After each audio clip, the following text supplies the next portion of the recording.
جانم صد قد گلگلی مرا قلندر کردی جانم صد قد گلگلی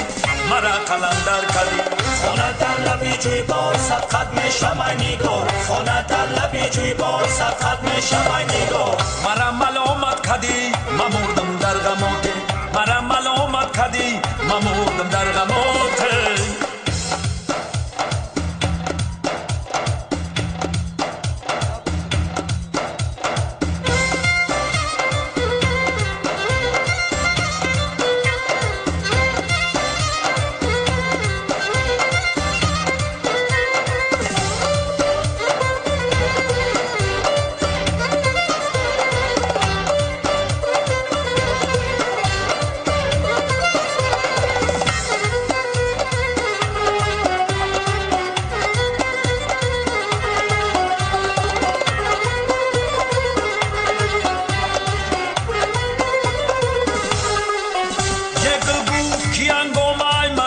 سحر چیست این رنج من ناراست و بالای تجر چیست این رنج من ناراست و بالای تجر چیست این زیر زبر چیست پایانی نظر چیست این زیر زبر چیست پایانی نظر چیست خوری گلی تر چیست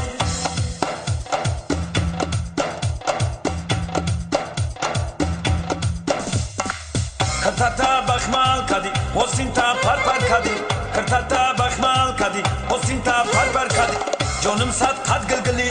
مرا قلندر کدی جانم صد قد گلگلی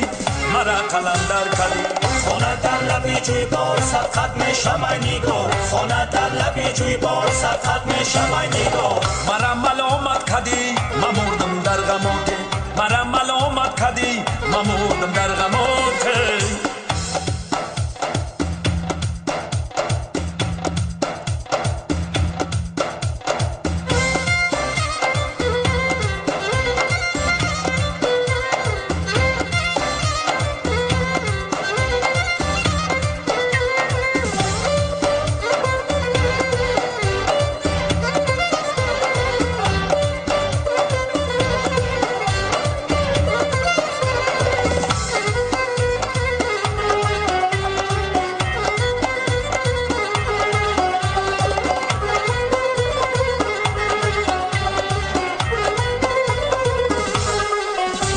شامی رمضان برو خود بازار کنم ما تکیه به دکان توی یار کنم سمبوسه بده به من از روی کرم یه با کلچه روی تو من افطار کنم کرتتا بخمال کدی حسین تا پر کدی کرتتا بخمال کدی حسین تا پر کدی جانم صد قد گلگلی مرا قلندر کدی جانم صد قد گلگلی مرا قلندر کدی خانه در لبی جوی بار صد قد میشم ای نگار خانه در لبی جوی بار صد قد میشم ای نگار مرا ملامت کدی مردم در غمات مرا ملامت کدی مردم در غمات دیشب خانمی زیبا و خوابی من در آمد دیشب خانمی زیبا و خوابی من در آمد سوبیدم خستم زیجا خواب از یادم بر آمد سوبیدم خستم زیجا خواب از یادم بر آمد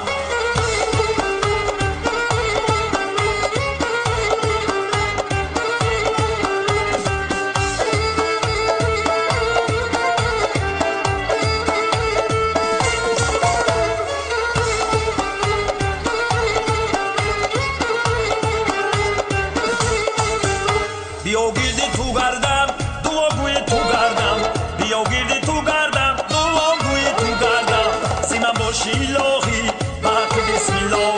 سیمن باشی الهی بحق بسم الله دیشب خانمی زیبا و خوابی من در آمد دیشب خانمی زیبا و خوابی من در آمد سوبیدم خستم زیجا خواب از یادم بر آمد سوبیدم خستم زیجا خواب از یادم بر آمد دیشب خانمی زیبا و خوابی من در آمد سوبیدم خستم زیجا خواب از یادم بر آمد دیشب